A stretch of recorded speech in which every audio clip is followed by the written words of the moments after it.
UGC net 2006 राजनीतिक विज्ञान द्वितीय प्रश्न पत्र का हल अध्यावर विश्लेषण के सहित व्याख्या।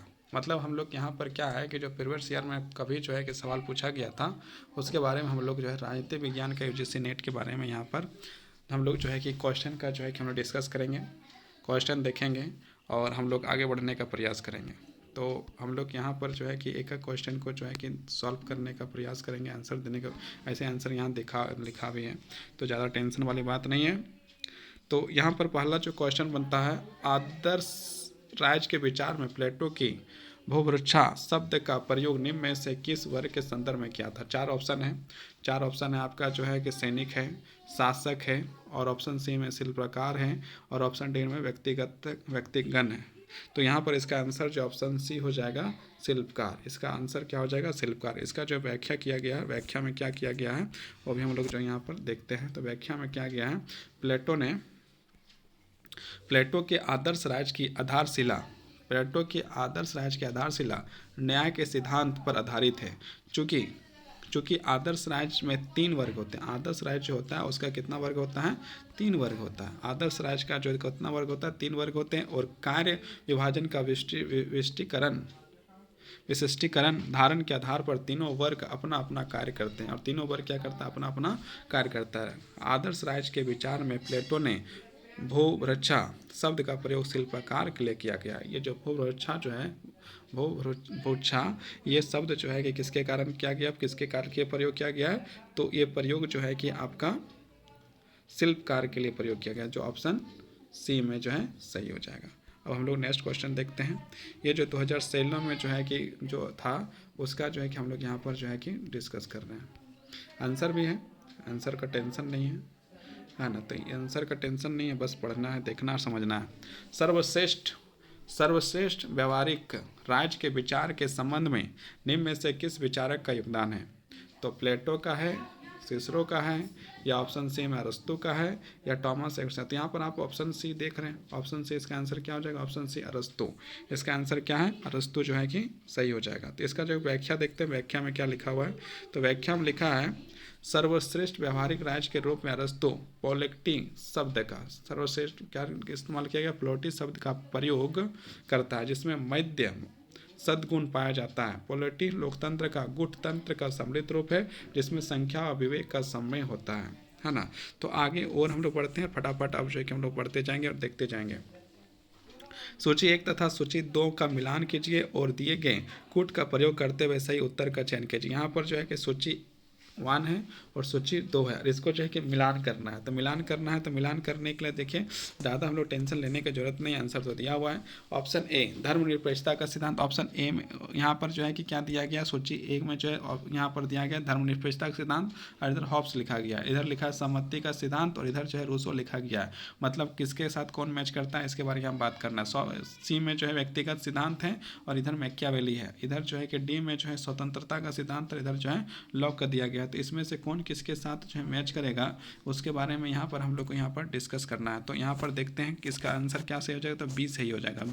बी माना क्या हो जाएगा, 1 का 3 हो जाएगा। तो 1 का 3 यदि हो जाता है, यहाँ पर क्या है 1 का 3 हो जाएगा। तो एक जो है कि 1 का 3 हो जाएगा। धर्मनिरपेक्षता का सिद्धांत जो है कहाँ चल जाएगा, मैकियावेली में। ए का जो हो जाएगा 3, मतलब आपका धर्मनिरपेक्षता का सिद्धांत चल जाएगा मैकियावेली। धर्मनिरपेक्षता का सिद्धांत कहाँ चल जाएगा, मैकियावेली जो है। उसके बाद 2 का 4 सहमति सिद्धांत कहाँ हो जाएगा, लॉक हो जाएगा। लॉक सहमति सिद्धांत कहाँ हो जाएगा, 2 का जो है 4 हो जाएगा, लॉक हो जाएगा। 2 का 4 मतलब बी का 4 हो गया, 1 का जो है 3 हो गया। धर्म सहमति का सिद्धांत आपका लॉक के पास चल गया। धर्मनिरपेक्षता का सिद्धांत जो है कहाँ चला गया, आपका मैकियावेली में चला गया। और सी का जो ऑप्शन है, सी का 1 हो जाएगा। व्यक्तिगत सिद्धांत जो है हॉब्स का है। व्यक्तिगत सिद्धांत किसका है, हॉब्स का है। और स्वतंत्रता का सिद्धांत तो देखा जाए तो स्वतंत्रता का सिद्धांत अब जो है 1 बच गया है, तो जो है क्या हो जाएगा, रूसो के में, है ना। क्या हो जाएगा, रूसो के में हो जाएगा।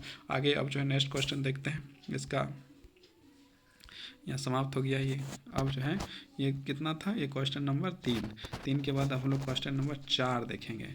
4 तो इसका जो व्याख्या यहाँ पर जो है कि मिलाया है धर्मनिरपेक्षता का सिद्धांत।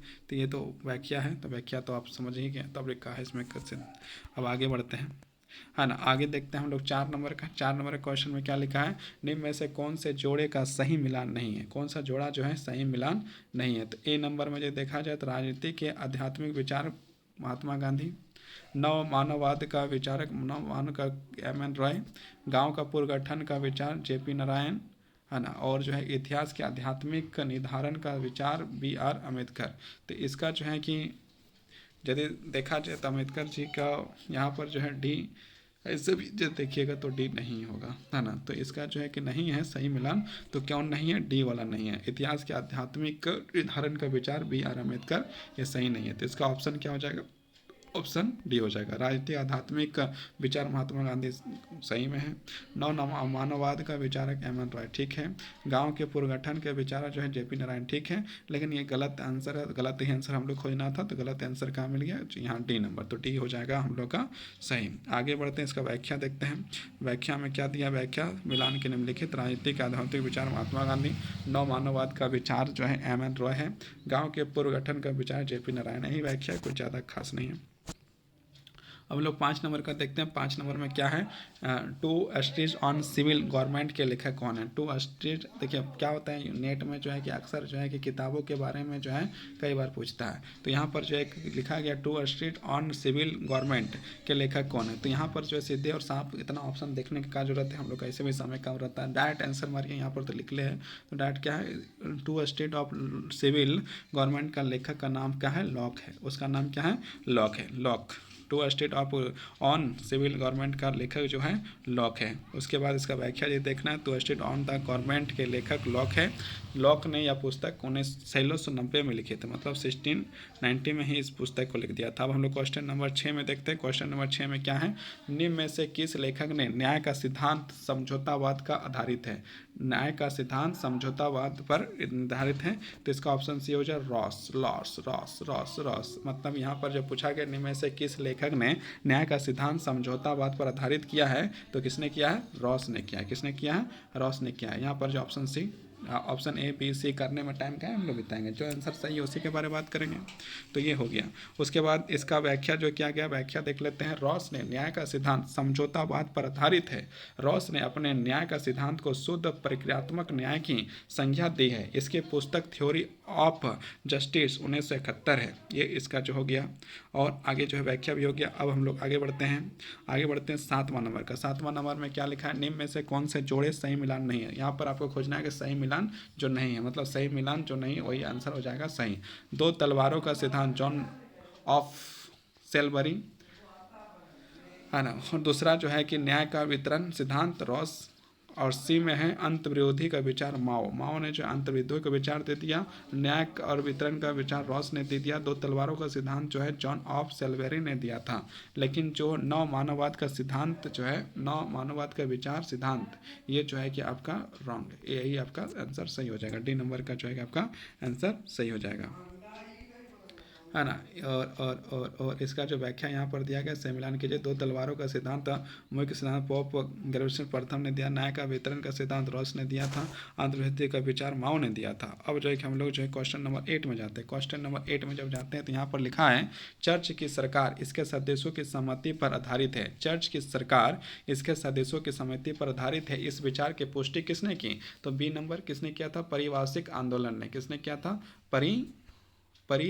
परिभाषिक आंदोलन ने जो है इसका जो है कि आपका जो है कि विचार को रखने पुष्टि करने का काम किया था। अब इसका जो है कि हम लोग जो है कि यहाँ पर व्याख्या देखते हैं। मध्य युग में चर्च सर्वोत्तम सत्ता का केंद्र था। जब मध्य युग चल रहा था उस समय क्या है कि उस समय जो है चर्च जो है कि बहुत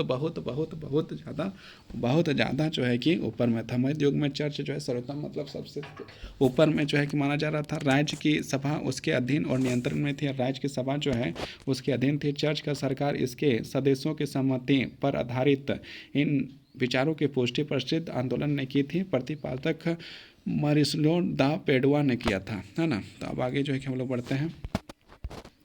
अब आगे जो है क्वेश्चन नंबर 9, इसमें जो अभिकथन दिया है, अभिकथन हीगल के अनुसार वर्तमान ऐतिहासिक विकास क्रम में केवल संवैधानिक राजतंत्र की विवेकपूर्ण शासन प्रणाली है, और कारण दिया परंतु जर्मन स्वभाव के लिए निरंकुश राजतंत्र ही एकमात्र अनुकूलन व्यवस्था है। तो इसको जो हम लोग देखते हैं, इसका आंसर क्या हो जाएगा सही, इसका आंसर जो सही हो जाएगा बी में क्या लिखा हुआ है, बी में लिखा हुआ है, बी में ए और आर दोनों सत्य हैं, दोनों जो है कि सही है, और परंतु ए आर की सही व्याख्या नहीं करता, लेकिन जो है आर की जो है कि ए जो है सही व्याख्या नहीं करता है। इसको जो है हम लोग इसका व्याख्या देखते हैं क्या है, हिगल के दर्शन का आधार स्तंभ है विषात्मक की अवधारणा और विषात्मक की विशेषता की सतत गतिशीलता। हेगल के अनुसार वर्तमान ऐतिहासिक विकास क्रम में केवल संवैधानिक राजतंत्र की विवेकपूर्ण शासन प्रणाली है, परंतु जर्मन स्वभाव के लिए निरंकुश राजतंत्र एकमात्र अनुकूलन व्यवस्था है। तो ये था। अब जो है कि हम लोग क्वेश्चन नंबर 10 में जाते हैं। क्वेश्चन नंबर 10 में क्या लिखा है, क्वेश्चन नंबर 10 में यह किसने कहा है कि कौन क्या कब तथा कैसे प्राप्त करता है, यह राजनीति का विषय है। कौन क्या कब कैसे प्राप्त करता है राजनीति का विषय है, तो इसका लासवेल ने इस कथन को कहने वाले जो व्यक्ति थे, ऑप्शन ए हो जाएगा लासवेल के सिद्धांत के प्रमुख प्रतिपादक थे। लासवेल जो है कि राष्ट्रपति शक्ति सिद्धांत का प्रमुख प्रतिपादक थे। इसकी पुस्तक politics how get what when why जो है कि आपका जो है 1936 में इसका जो है लिखा गया था। अब हम लोग क्वेश्चन नंबर जो है कि 11 में जाते हैं। 11 में देखते हैं 11 में क्या जो है कि आपका ये क्वेश्चन कहता है। तो ये क्वेश्चन देखते हैं क्या संवैधानिक वाद की पश्चिमी अवधारणा की मुख्य विशेषता है। तो क्या मुख्य विशेषता है, सीधे जो है कि बी नंबर जाइए। बी नंबर जो है कि क्या है, बी नंबर में 2 सही है। मतलब जो है कि संवैधानिक वाद पश्चिमी अवधारणा की मुख्य विशेषता क्या है, तो मुख्य विशेषता क्या है आपका जो है कि विधि का शासन है। 3 नंबर प्रतिनिधित्व संस्था है, और 4 नंबर सशक्त लोकमत है। मतलब ये तीनों जो आपका जो है आंसर सही हो जाएगा। विधि का शासन, प्रतिनिधित्व संस्था और सशक्त लोकतंत्र लोकमत, ये जो है कि आपका जो है इसका आंसर सही हो गया। अब हम लोग नेक्स्ट क्वेश्चन की ओर बढ़ते हैं। नेक्स्ट क्वेश्चन की ओर इधर होगा, तो इसका व्याख्या भी होगा। व्याख्या देखते हैं, व्याख्या में क्या लिखा है, शासन और शासक वर्ग पर नियंत्रण का संविधान द्वारा स्थापित स्थागत व्यवस्था और संविधानवाद है। संविधानवाद की पश्चिमी अवधारणा की विशेषता निम्नलिखित है, विधि का शासन, सशक्त लोकमत और प्रतिनिधि संस्था। अब हम लोग क्वेश्चन नंबर 12 में जाते हैं। क्वेश्चन नंबर 12 में जाते हैं, निम्न में से किसका विश्वास है कि शासक वर्ग शक्ति तथा विशिष्ट चालाकी से शासन करता है। यहाँ पर पूछा गया, निम्न में से किसका विश्वास है कि शासक वर्ग शक्ति तथा विशिष्ट चालाकी के साथ शासन करता है। इसका ऑप्शन बी हो जाएगा प्लेटो के अनुसार ये हो जाएगा। इसका आंसर क्या हो जाएगा, प्लेटो। अब इसके जो है कि हम लोग देखते हैं व्याख्या देखते हैं, सीधे व्याख्या देखेंगे। व्याख्या में क्या लिखा, प्लेटो का यह मानना है कि शासक वर्ग शक्ति तथा विशिष्ट चालाकी से शासन करता है। अभिजन सिद्धांत की अवधारणा विभिन्न शक्तियों की क्षमताओं तथा असमानता पर आधारित है। पेरेटो के अनुसार ये व्यक्ति जो अपने कार्य क्षेत्र के अंतर्गत सबसे अधिक उच्च श्रेणी पर ही अभिजन है। अब हम लोग क्वेश्चन नंबर 13 देखते हैं। क्वेश्चन नंबर 13 में क्या लिखा है, आदर्शवाद आधारित है। आदर्शवाद आधारित कैसे है, नैतिकता की प्रधानता पर आदर्शवाद आधारित है। अब हम लोग क्वेश्चन इसका जो है व्याख्या देखते हैं। व्याख्या में क्या होता है, आदर्शवाद के अनुसार राष्ट्रों को अपने नैतिक सिद्धांतों पर चलना चाहिए। विश्व की समस्त वस्तुएं विचार तथा चेतना की अभिव्यक्ति हैं। सृष्टि पर सारा तत्व जड़ पदार्थ नहीं अपितु चेतना है। अब तुलनात्मक राजनीति और राजनीतिक विश्लेषण में कुछ देखते हैं, इसमें जो है क्या होगा। पहला क्वेश्चन देखते हैं। पहला क्वेश्चन क्या है हम लोग का, नियतात्मक राजनीतिक सिद्धांत का विरोधी सिद्धांत कौन सा है, तो इसका ऑप्शन ए हो जाएगा व्यवहारवाद। इसका व्याख्या देखते हैं। व्याख्या में क्या लिखा है, द्वितीय महायुद्ध मतलब सेकंड जो 1939 से 45 के बीच में जो विश्व युद्ध लड़ा गया था उसके बारे में बात किया जा रहा है। द्वितीय महायुद्ध के पश्चात परंपरागत राजनीति विज्ञान के विरोध में एक व्यापक क्रांति हुई जिसने सभी समाज विज्ञानों को प्रभावित किया। नियतात्मक राजनीतिक सिद्धांत प्रकृति विरोधी सिद्धांत व्यवहारवाद है। अब हम लोग क्वेश्चन नंबर 15 देखते हैं। क्वेश्चन नंबर 15 में क्या कहता है ना, भारत की संघीय व्यवस्था इस संघीय राज्य की निकट है। तो इसका आंसर क्या हो जाएगा, ऑप्शन डी आंसर सही हो जाएगा। ऑप्शन बी जो है इसका आंसर बी कनाडा सही है। भारत की संघीय राज्य व्यवस्था इस संघीय राज्य के निकट है, मतलब कनाडा का। अब इसका व्याख्या देखते हैं। ये सारा प्रीवियस ईयर का क्वेश्चन है।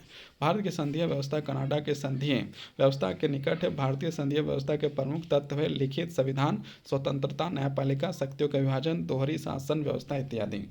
अब हम लोग जो है कि बात करते हैं क्वेश्चन नंबर 16। क्वेश्चन नंबर 16 में क्या कहता है, भारतीय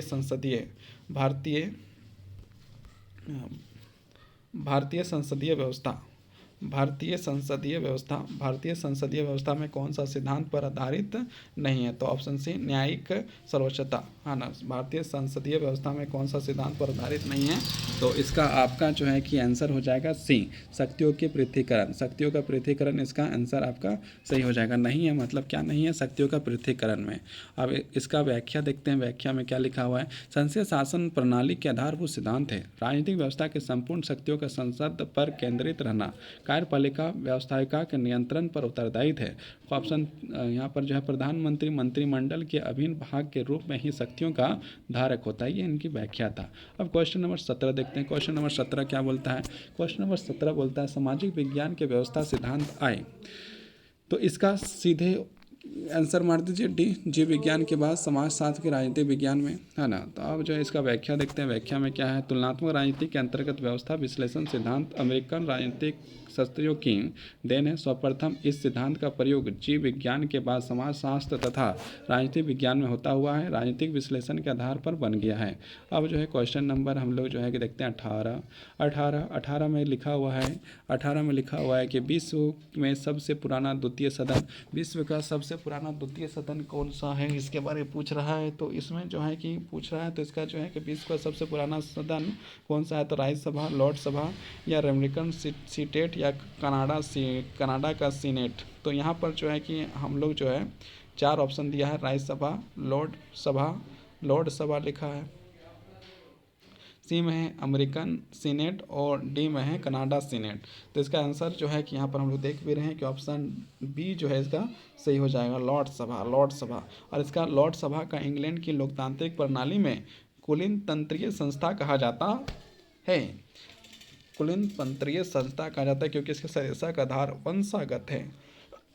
लॉर्ड सभा विश्व का सबसे पुराना द्वितीय सदन है। अब हम लोग आगे बढ़ते हैं। आगे जो है कि 19 नंबर का क्वेश्चन, लुसियन पाई के अनुसार राजनीतिक विकास के संकट है। लुसियन पाई के अनुसार राजनीतिक विकास का संकट है। पहचान, ऑप्शन ए, वैधता, ऑप्शन बी, नगरीकरण तथा औद्योगिकरण, ऑप्शन डी, सशक्त लोकमत। यहाँ पर जो है 4 ऑप्शन दिया जिसमें से कोई एक ऑप्शन सही होगा, और एक ऑप्शन सही होगा तो थोड़ा हम लोग नीचे देखते हैं। इसका ऑप्शन जो है कि आपका क्या होगा? ऑप्शन बी होगा। इसका मतलब क्या है?